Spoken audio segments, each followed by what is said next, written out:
On the 4th of March, the House of Keys will choose 4 people to become members of the Legislative Council. Prior to that vote, Agenda will be speaking with all the candidates so that you can find out more about the people that hope to become national politicians. On Perspective today, we'll hear from retired engineer Andrew Jones and social worker Kirstie Morphet. Andrew Jones joins me now in the studio. Okay, well, my name's Andrew Jones, and I'm a retired Chief Marine Engineer from the Merchant Navy.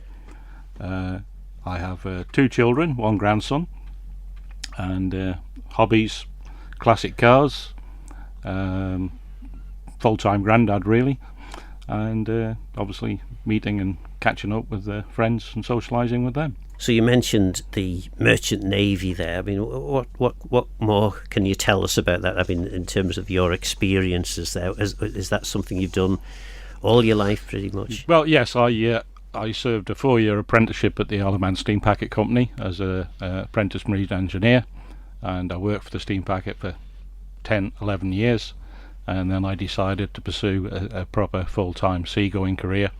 And I joined, as it was then, Cunard Cruise Line as a junior 5th engineer, and I worked my way up through the ranks, passed all my exams, etc., and the promotion panels, and I finished up chief engineer in 2003, and since then I've worked on many different of our operating brands and some very famous ships. So you've certainly seen the world then.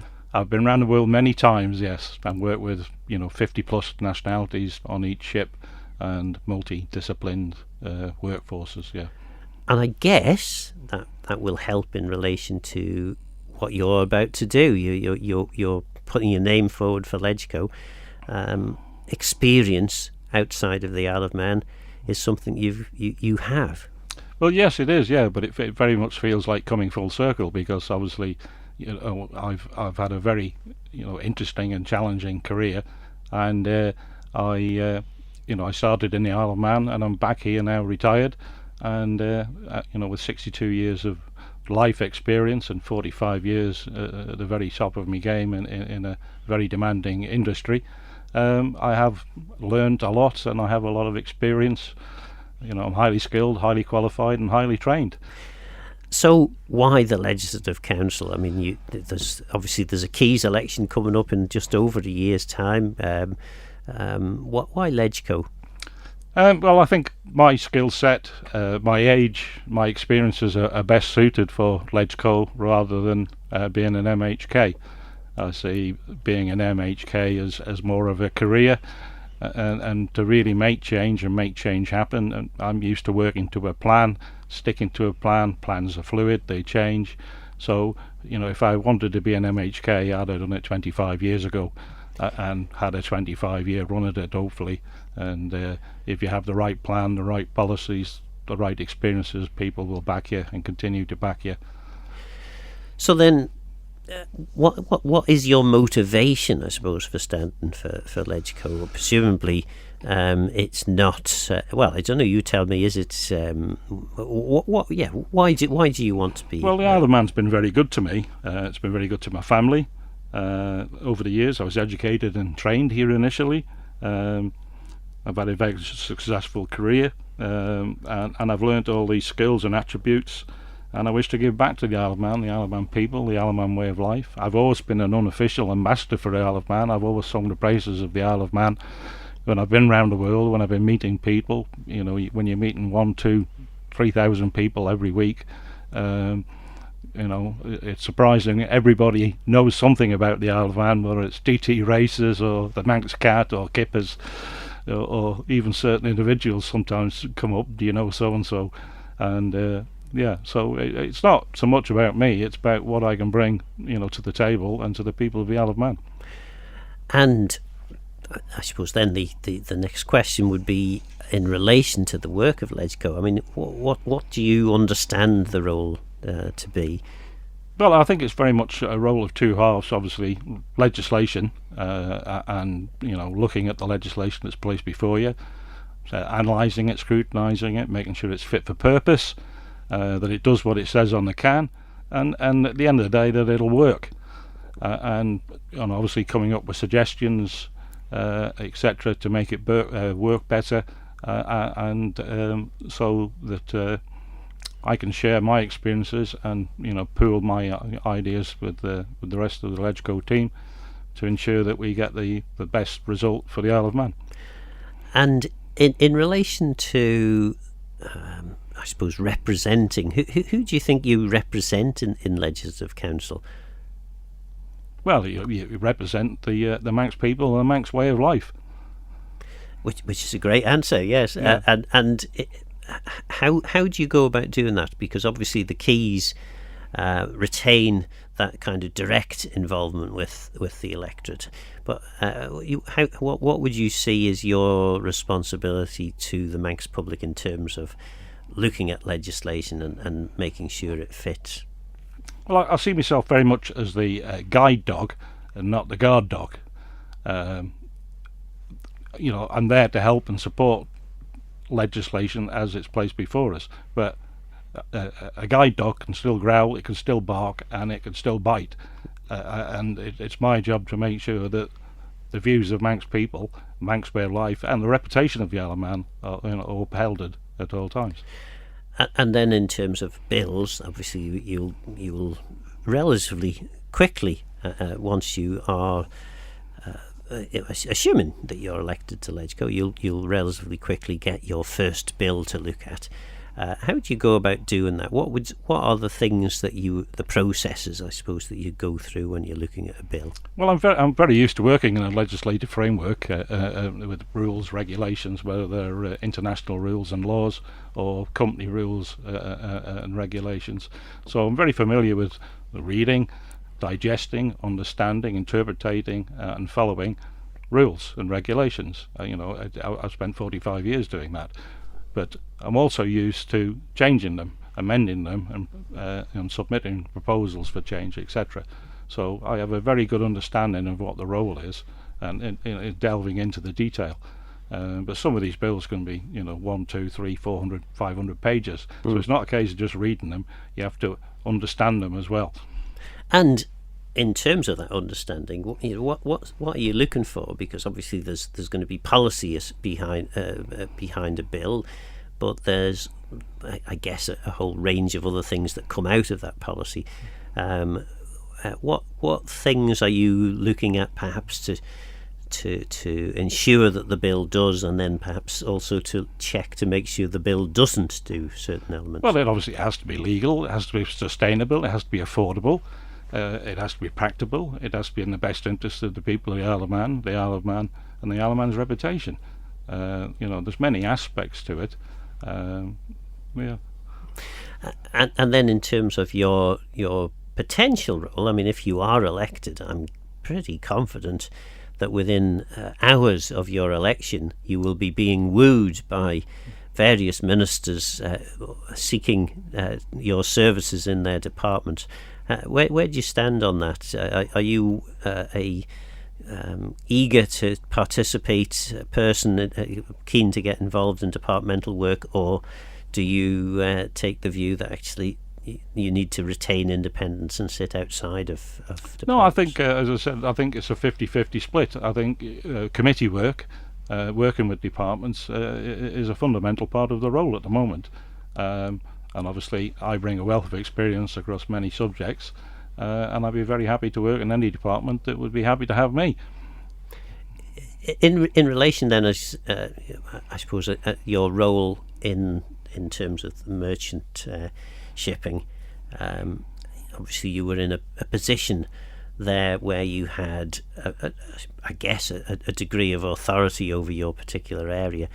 How do you go about wielding that authority? Because it can be quite a difficult thing for people to do, can't it? Well, yes, I suppose it can. But you come up through the ranks, and you're highly trained, and it's an immense responsibility. I mean, some of the assets that I've been working on, they're £1 billion to manufacture, to build, and bring online. I'm used to dealing with multi-million-pound budgets. Multinational staff, multidisciplinary staff, round the clock, ensuring the ship, is efficient, and operates environmentally correctly. It follows the rules and regulations, arrives on time, and at the end of the day, you have the passengers to make sure that they have a nice time, tell their friends, and come back again. And as for that authority, it's a style, it's an overall package that you bring to the table. I mean, you're very lucky because on my last ship I had 120 crew members below me and officers, various departments, various ranks, and I've had the pleasure of working with them before, and they're happy to work with me, and obviously we have to look out for each other and treat each other with respect. So how do you think they would describe your style of leadership? Well, I lead from the front. I always have done. I lead by example, and obviously I have a lot of experience over the 35-year career that I've had with Carnival UK as it is now. But I had another career with a steam packet before that, and really isn't a day goes by where I don't use something that I learned at the steam packet in the career that I've had. So then in terms of what you are likely to have to face when you're if assuming you get elected to LegCo, where do you see the big issues? Where do you see those issues lying at the moment? Well, cost of living is a big issue. Obviously the health is a big issue. Getting on and off the island is a big issue to people, and the leisure industry is an issue for people in the Isle of Man. Affording to go out, where to go, and how to spend any surplus money they have left over. And do you think, because of your experience, particularly obviously in relation to the Isle of Man steam packet, but I guess also with the airlines, that you'll be able to bring something more to the table, because there'll be plenty of people in the Isle of Man that won't be able to understand why the services, both air and sea services, can't be better than they are. Yeah, well, I have an understanding of the rules and regulations and, why things perhaps don't happen that should happen, but, perhaps the airline people, the steam packet people, should be a little bit more explanative in the reasoning behind why boats don't sail or planes don't go. We seem to sort of keep the information to ourselves. And it's very easy for me when I understand the, why something may not have sailed, but because the crew aren't trained in that ship, or they need to have additional drills and what have you if they've not been on it for a while. Therefore, you can't just transfer the crew from one ship to another very quickly, because there are rules and regulations behind it, and that should be explained a little bit better, perhaps. And do you think that government, and I suppose Tynwald as well, I mean, obviously government has a team of PR people that assist in terms of getting messages over.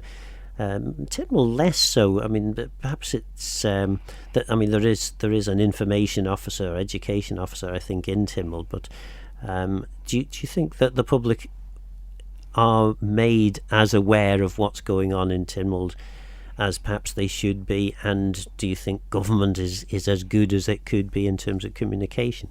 Well, I think they could both do better, yes, without a doubt. Giving people information that they can understand, is paramount. So I suppose then, imagine there's some legislation in relation to environmental standards for ships. How do you go? What are the bits of that legislation that you need to be able to explain to the public, and what are the bits that are so operational that you think, no, that they don't need to know? Environmentally, I mean, there's emissions, there's the different types of fuel you use, there's bilge water processing, sewage discharge, sewage treatment, making of fresh water, disposing of wastewater, etc., food waste. There are many things in shipping, but they're the same for the environmental standards on the Isle of Man. I'm a big believer in renewable energies, but at the right cost and affordability to the Isle of Man, and like incinerators, the sewage treatment on the island, things like that. I know all about how they operate, how they function, power stations, things like that. I know a ship is basically a floating power station. In fact, a ship is when I do lectures on the ship and lectures at home here in the Isle of Man at the Institute of Marine Engineers, I always explain the ship as a floating Isle of Man, because we have many of the same sort of assets as the Isle of Man. We have shops, gymnasiums, theatres, bars, restaurants, food processing, food waste, function rooms, etc., etc. All the facilities, hospitals, doctors, nurses. We have all these things on the ship. So I'm very familiar with how things run and the departments that run them, and chairing meetings, and working as a team, collectively, and responsibly and efficiently, and making people, everybody is accountable for what they do on a ship. And I suppose we often, some people anyway, lament the fact that the Isle of Man is distant from areas of expertise, particularly in relation to medical care.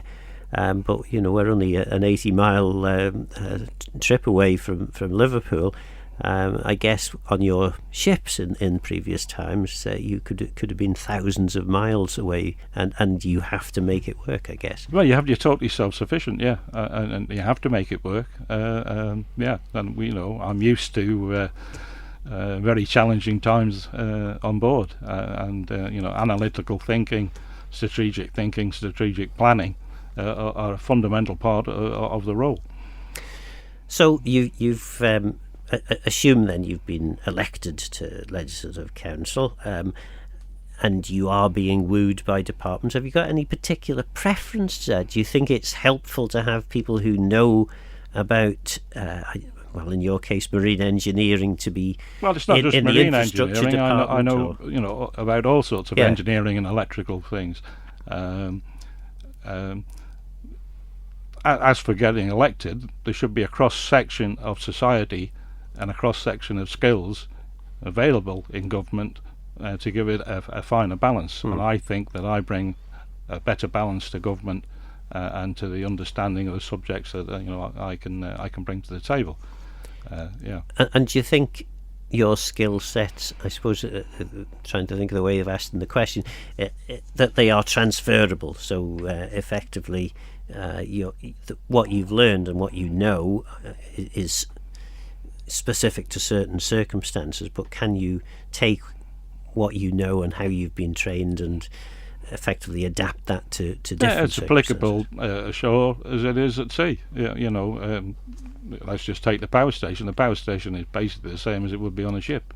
You have engines, gas turbines that generate electricity. They have switchboards, sub-switchboards, transformers, etc. It's just the same, except it doesn't float. Yeah, so my skill set is as good as anyone else ashore. But I suppose a good example, Home Affairs tends to produce quite a bit of legislation. It will have some fairly complex areas in relation to a whole range of things, not least law and order, immigration, things like this. How do you use the skills that you've gained to assess things in areas that you're perhaps less, you've had less experience of? How do you do that? Well, you have to learn to adapt and what have you, but the circumstances you just mentioned there, obviously security on a ship is high profile, and in certain parts of the world, we take an armed guard on. We operate at different levels of security. I'm used to and familiar with the ISPS code for port security, etc., etc. So I'm fairly sure that I have the skill set already, and I can adapt to whatever comes my way. So we know, initially there were 16 candidates. It's now down to 15 candidates. I suppose the opportunity now arises for you to explain, why, if a member of the House of Keys is looking down that fairly lengthy list of potential LegCo members, Why would they specifically pick on Andrew Jones as opposed to any of the others? And I'm not asking you to rubbish any of those. I'm just asking what are the main things? Well, I'm honest, hardworking. I have integrity. I'm used to dealing with complex situations in real time. I'm full of common sense. I believe in a Manx way of life. I'm highly educated, highly trained, highly skilled in many different areas. Not just engineering, electrical systems. I'm trained in crisis management, major incident response, mass casualty situations, environmental management, risk management, project management, firefighting, damage control, security. I'm used to working analytically to solve problems and dealing with complex situations in real time as they happen. I'm used to working in a strategic planning framework. We're planning for, if the lifespan of the ship is 30 years, then we're planning 30 years ahead. Obviously, it's a fluid program because it does change. Environmentally, I fully understand, as I've mentioned, emission controls, food waste, waste separation, sewage treatment, incineration systems, refrigeration controls, swimming pools, water production, power saving, power generation systems. In personnel management, I'm experienced in running large groups of multi-skilled people, ensuring hard standards are maintained and within budget, and making personnel accountable for all their actions. I'm used to running, billion-dollar assets with multi-million-pound budgets, and being held accountable for coming in on budget, and ensuring that the ship operates efficiently and within a legal and legislative framework. I'm used to being a team player in a global business. I'm used to chairing meetings on my own department and with all other departments involved in running a very large cruise ship, which I've always referred to as a floating Isle of Man, as I've mentioned. I'm almost 62 years of age. I have lots of experience in life and family life. I also have to say that there's no one else in government with my experience or knowledge in engineering and environmental matters, in shipping, management, and everything else I've already discussed and what have you with you. And I feel I'm one of the 4 best candidates to take the Isle of Man forward. And one of the things you've mentioned, and I think you're now, I think you're the 12th candidate of the 14 who've responded to me so far. I think you're the first that's mentioned the Manx way of life. Why is that important? Well, it is important. I've grown up in an environment that's completely different from anywhere else in the world, and we need to cherish that and hang on to it. And do you think we do enough of that? Well, no, I don't. I think we don't beat the drum hard enough and remind people what a great place it is to live here, and we can do better, and that's why I've thrown my hat in the ring, and I'm determined to get through. And I guess, having heard all the list of things that you are knowledgeable on, what would happen if perhaps you aren't successful?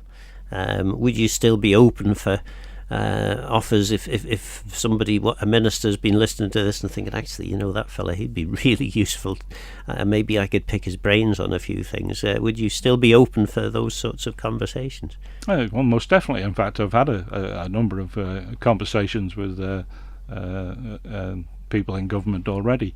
But I've actually spoken to another person that's standing, and we certainly agree on a number of issues, and I've said to him, if he wins and I don't, I'll be happy to support some of his initiatives, and if I win and he doesn't, I'm happy to work with him and take some of his initiatives forward, but he'll get all the credit for it because I think they're great ideas. But he also thinks I've got great ideas and I'm a good candidate as well, so I'm here to help if I can. And politicians generally aren't that good at giving the people with the ideas the credit for their ideas, are they? Well, it's not my idea. Credit where credit's due. And if he's willing to work with me, I'm willing to work with him. So yeah. Well, thank you very much for coming into the studio and recording that interview with me. No, thank you. Thank you very much for your time. That was retired engineer Andrew Jones. Next up, social worker Kirstie Morphet. So my name's Kirstie. I am firstly a mum, a wife and a daughter. My family is very important to me and they've been very supportive of my application in this process. I've lived on the Isle of Man now for nearly 20 years and my dad's side of the family are Manx and they all grew up here. I grew up with stories of the little people and the fairy bridge and it always seemed like such a magical land. And I have to say, still, after over 18 years of living here, it still is a magical land to me. I'm also very lucky because I live in the north of the island and that's got a real community feel to it. There's real community support, very charitable area of the island. I've been a practicing frontline social worker for a quarter of a century now, which is a long lifespan for a social worker. And I love it. I feel very privileged to be invited into people's lives and to be trusted by them. I'm often in the situation where I will know more about these people than anyone else because they open up to me. What's not to enjoy about being in a position where you can empower and enable people and advocate for them? It's not an easy job, made harder by public perception and media portrayal of what social work is. Social work is very wide and varied, and it isn't just child protection, which is not minimising child protection. It's very important. I've been lucky to have a very wide range of experience within social work, but it often entails meeting people at the absolute worst time of their lives, and it's never possible to provide the quick and easy fixes. I have been successful in building really positive working relationships with clients over 2 decades, and I'll be in Tesco's or walking in the Strand and often get updates on how they're doing or questions being asked or advice sought. I've also found as I've aged and my daughter's left home that I've really enjoyed learning, and I've completed a postgrad qualification as an approved mental health professional, and this is largely around mental health legislation, and it also looks a lot at case law. I've also completed a master's in dual diagnosis, which is looking at people with mental health and substance use issues. My research project and dissertation was an exploration of the support needs of young people on the Isle of Man with dual diagnosis. It was very important to me that the voices of my clients and their carers was heard throughout this project and its subsequent recommendations. And this is one of my core values that I will take with me if I am successful as an MLC. So, lots of experience with dealing with different people and generally people who have difficulties. So, in relation to certain aspects of becoming a national politician, becoming an MLC, I guess you're maybe slightly ahead of some of the others. Yeah, as I said, I've been very lucky to see a lot of the real lived experience of the population of the Isle of Man. And for many of our clients, it's there but for the grace of God go every single one of us. So, you know, 1 minute I can be working with somebody that's had a horrendous life-changing accident and looking at how they're going to live in the future, and then the next I'll be supporting a daughter who's having to look at sectioning their parent because of dementia. So it's a wide and varied job which gives me this vast experience, which is a unique perspective, I think. I don't think there'll be many applicants who can state that they have that level of understanding. But obviously, everything is a learning curve, and there are many areas that I will not be as experienced as others. So, for example, the business side, I will not be as experienced. So I expect to have to learn. You know, I don't expect to go in there knowing everything, because that's not physically possible ever. and in terms of social work, what drew you into that? Oh, what drew me into social work? Personal experiences, lived experiences growing up. And, nobody's life goes exactly according to plan. I went to university as a mature student with a baby, so whilst working waitressing, to fund the course, so it wasn't an easy path.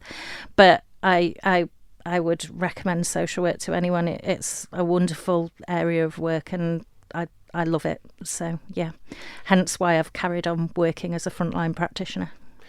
So the obviously the next question then is why are you wanting to be a member of the Legislative Council? Presumably, if social work is going so well for you, why would you want to shift? Yeah, so I suppose I was very naive about the political aspect of the role, and the whole process. But firstly, it was a professional choice. If this job was advertised just as a government post, then I would have been really interested. The academic side of it really interests me. The role of scrutiny, the ability to do research and gather information, and the analysis of the information, evidence-based decision making, all of that is my skill set that I've developed through being a social worker.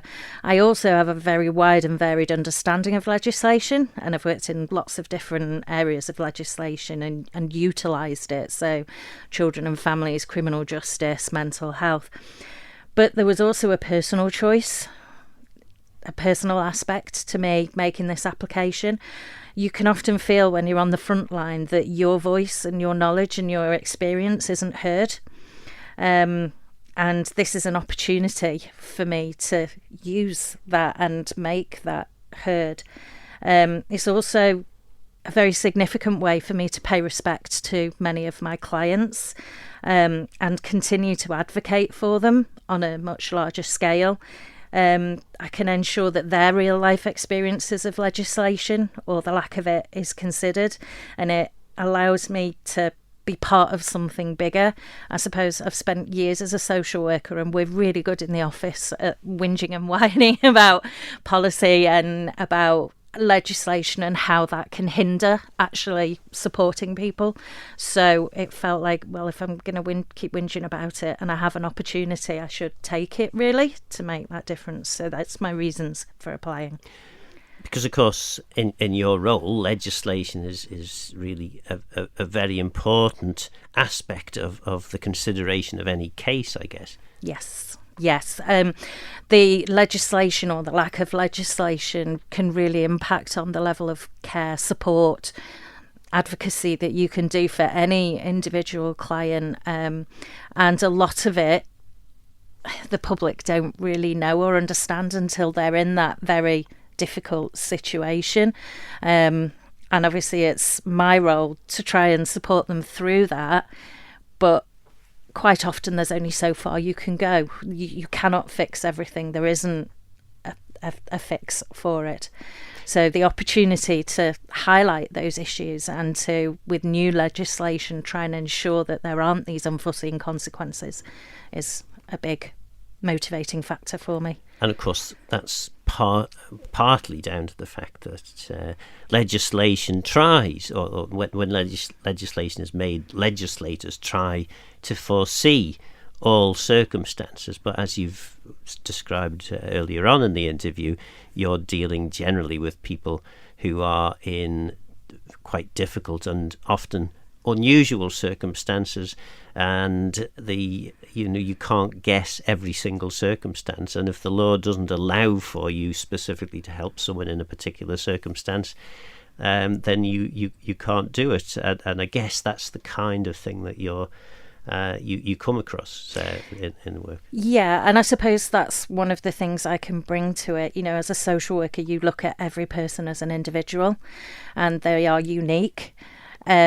And I think legislation is often looked at more as an academic exercise, with very big words, and only certain people can understand it. But that's not the point of legislation. In a democratic society, legislation is meant to be accessible for all. So that's what I can bring to it, that unique perspective. Yes, I have the academic skill set, but I also have this more rounded ability to look at things.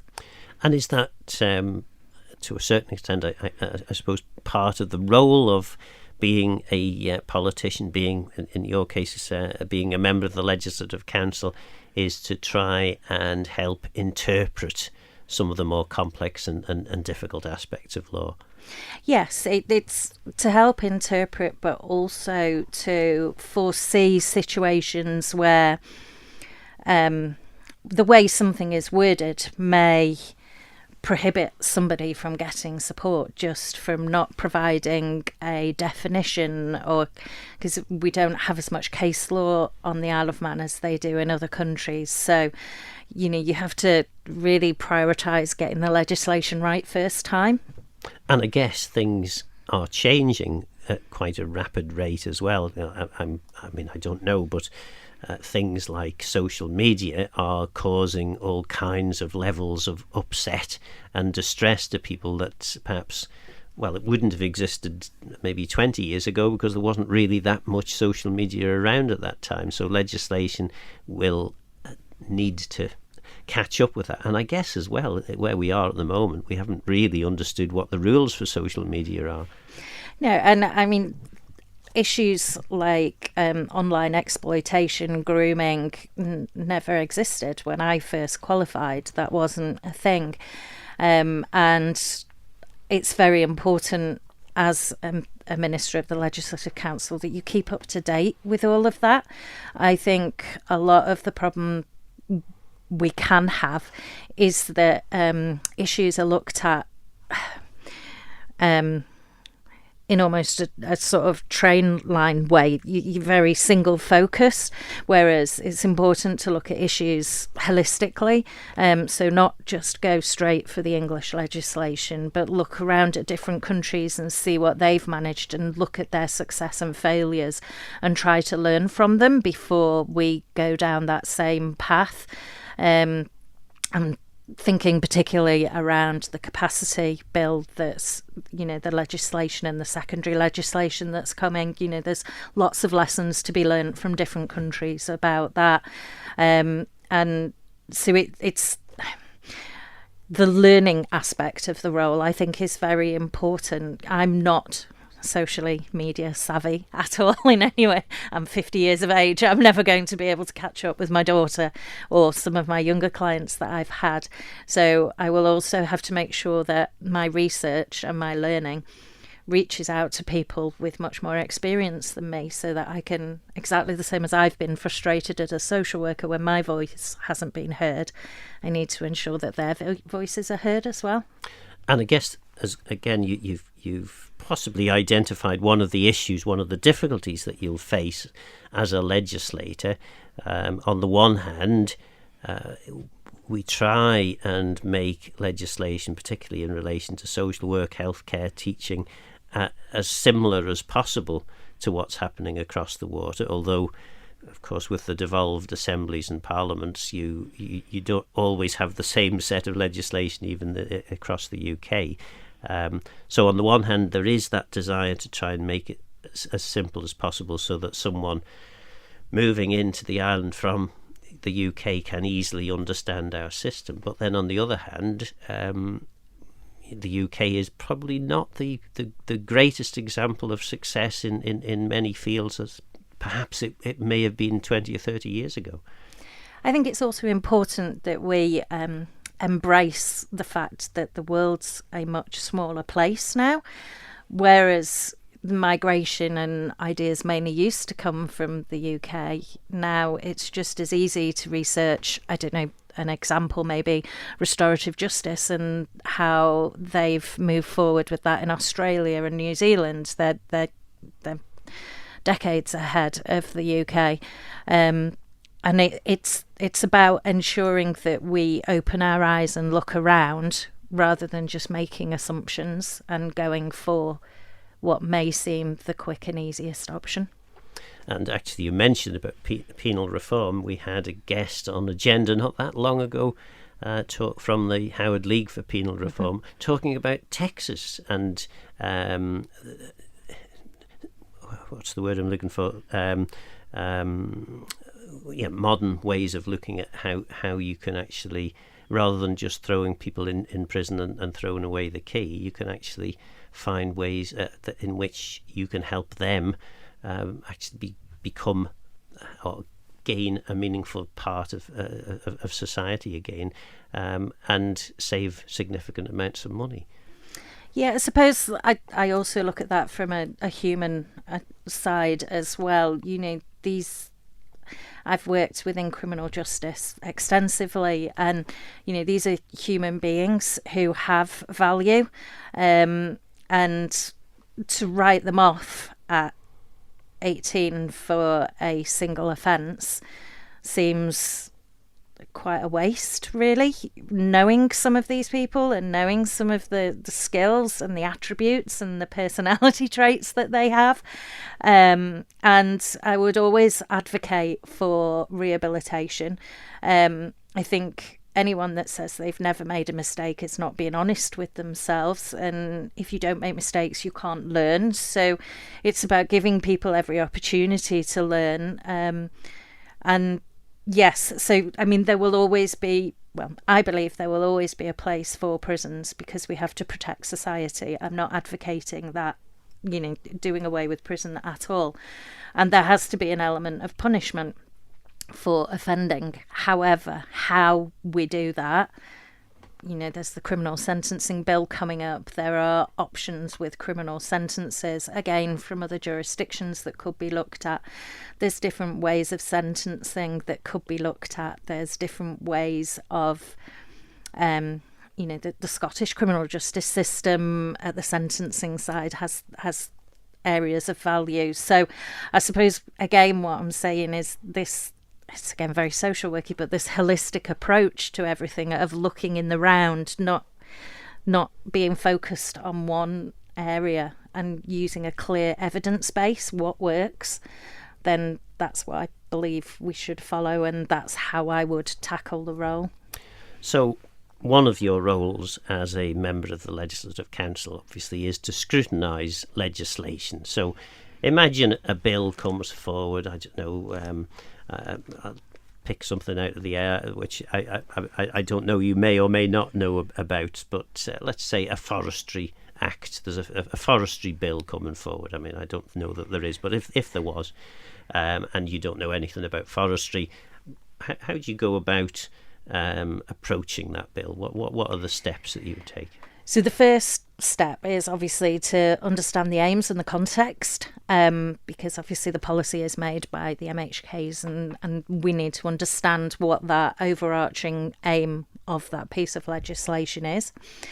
Then, I know this may sound obvious, but I'm not sure that this always happens. Whatever's written needs to be read from start to finish repeatedly so that you can gather an understanding, so that you can pull out the bits that might not make sense or that you're not really understanding. Again, I go back to that, it's got to be accessible to the population, and I go back to Lord Lisvane's report where he says an MLC has to be a person with intelligence and experience, an intelligent, experienced layperson.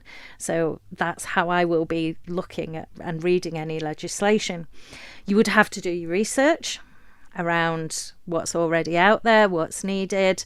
That might involve looking at the consultation reports, that might involve going and speaking to the forestry DEFA, all of those things.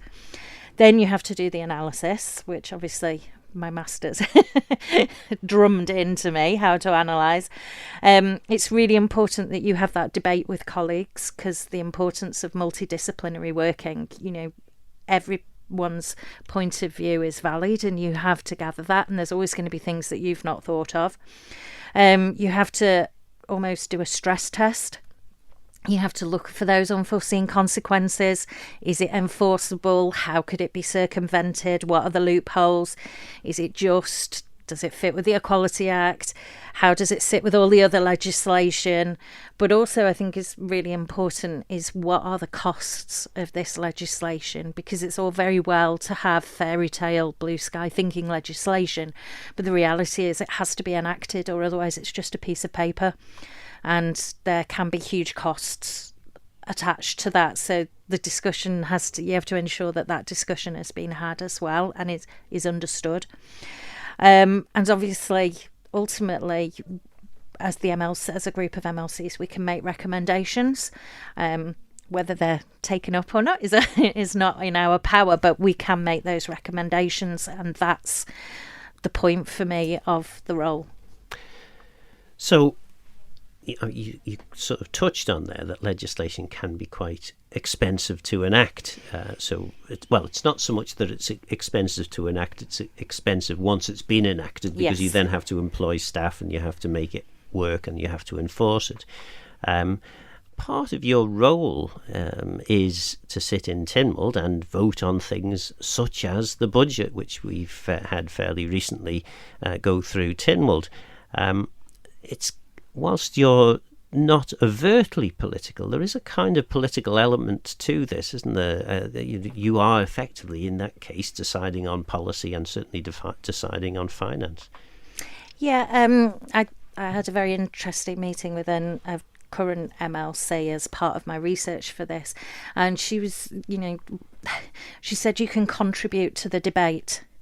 You can provide an evidence base. You can use logical argument. And I would hope that I can use all of those first and foremost in an informal way, maybe make a speech if necessary, and obviously use my vote. Now, I think it's important to be honest and explain why you vote a certain way if people ask, and I will always do that. I have always been honest in my practice.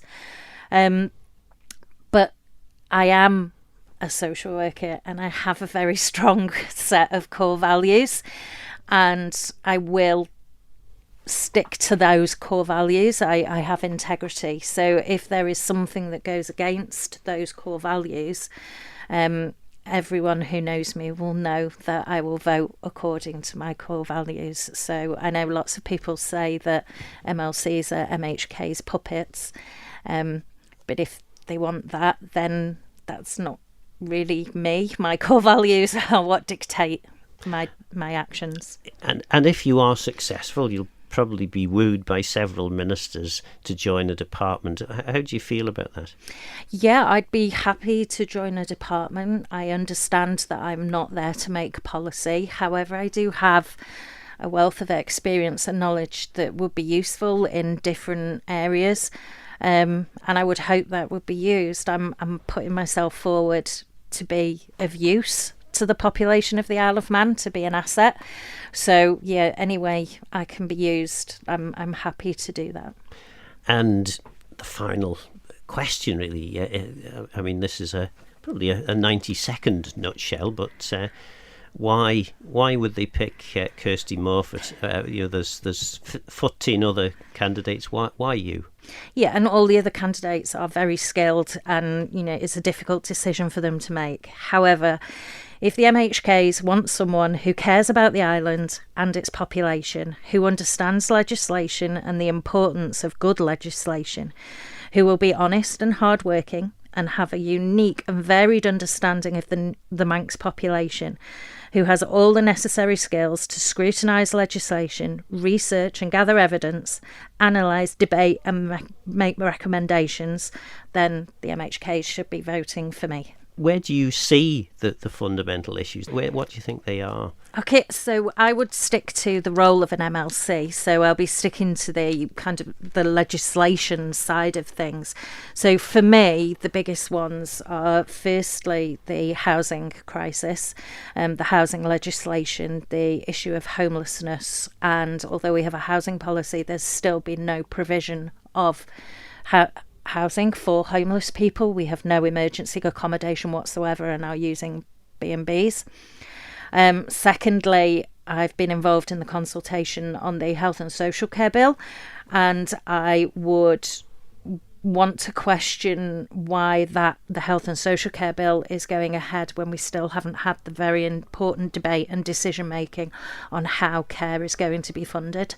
That was social worker Kirstie Morphet. While you don't have a vote, I hope you're finding it interesting listening to those who wish to represent us all in Tynwald. I'm sure your MHKs would be interested in hearing who you'd favour in the LegCo vote, even though you don't get to vote. So we've heard from some very informed and experienced candidates who will be chosen by the Keys next week. Let me know your thoughts on the programme by contacting Phil Gawne at manxradio.com and get in touch if you have any ideas for future shows. Don't forget this programme is available as a podcast on Manx Radio's website. I'm Phil Gawne, Guramayasan Geishakram. Thanks for listening.